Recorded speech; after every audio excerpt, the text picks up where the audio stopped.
ఈరోజు నేను చేయబోయే రెసిపీ స్వీట్ కార్న్ అండి, మసాలా కార్న్ అండి. బయట మనకి రెగ్యులర్గా దొరికింది కదా అండి. సో అది ఇంట్లో ఎలా ప్రిపేర్ చేసుకోవాలో నేను చెప్తాను. సో ముందుగా ప్యాన్ పెట్టుకొని 1 టేబుల్ స్పూన్ ఆయిల్ వేసుకోవాలండి. 1 టేబుల్ స్పూన్ వేసానండి. ఇంకా కొంచెం ఆయిల్ వేసుకుంటే సరిపోయింది. కొంచెం ఆయిల్ హీట్ అయ్యాక నేను స్వీట్ కార్న్ వేస్తున్నానండి.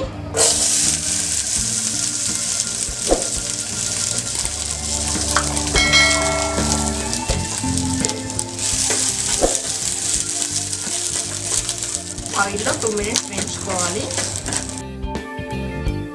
సిమ్లో పెట్టి వేయించుకోవాలి.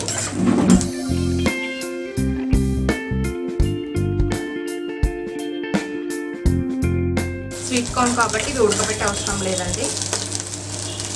మనం నార్మల్ కార్న్తోనైనా చేసుకోవచ్చు. ఇలా మసాలా కార్న్ 1 మినిట్ మూత పెట్టాలి.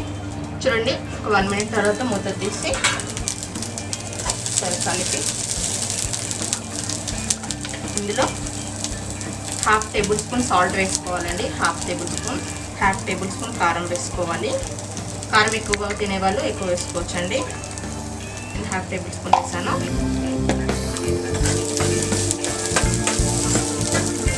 మిరియాల పొడి వేసుకోవచ్చు అండి, స్పైసీగా తినేవాళ్ళు.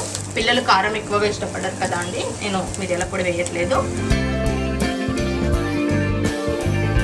ఒక 1/2 టేబుల్ స్పూన్ చాట్ మసాలా వేసుకోవాలి. ఫ్లేవర్ బాగుంటుంది చాట్ మసాలా తీసుకుంటే.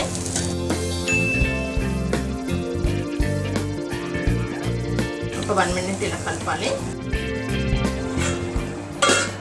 మూత పెట్టాలండి. ఒకసారి మూత తీసి చూద్దామండి. ఉప్పు, కారం, చాట్ మసాలా కార్న్కి పట్టాక చివరగా కొంచెం కొత్తిమీర వేస్తున్నానండి గార్నిషింగ్కి. మూత పెట్టేసుకొని ఒక 1 మినిట్ అయ్యాక గ్యాస్ ఆఫ్ చేయాలండి. మసాలా కార్న్ రెడీ అయిందండి. నేను గిన్నెలో సర్వ్ చేస్తున్నాను. ఊరికే కార్న్ ఉడకబెట్టేసిన పిల్లలు ఇష్టంగా తినరు కదా అండి. ఇలా కొంచెం వేయించి స్పైసెస్ వేసి ఇస్తే పిల్లలు ఇష్టంగా తింటారు, రెగ్యులర్గా కాకుండా. మసాలా కార్న్ రెడీ అయిందండి. నేను చేసిన రెసిపీ కనుక మీకు నచ్చినట్టయితే కామెంట్ చేయండి, లైక్ చేయండి, షేర్ చేయండి. తప్పకుండా సబ్స్క్రైబ్ చేయండి మా ఛానల్ని. Thank you.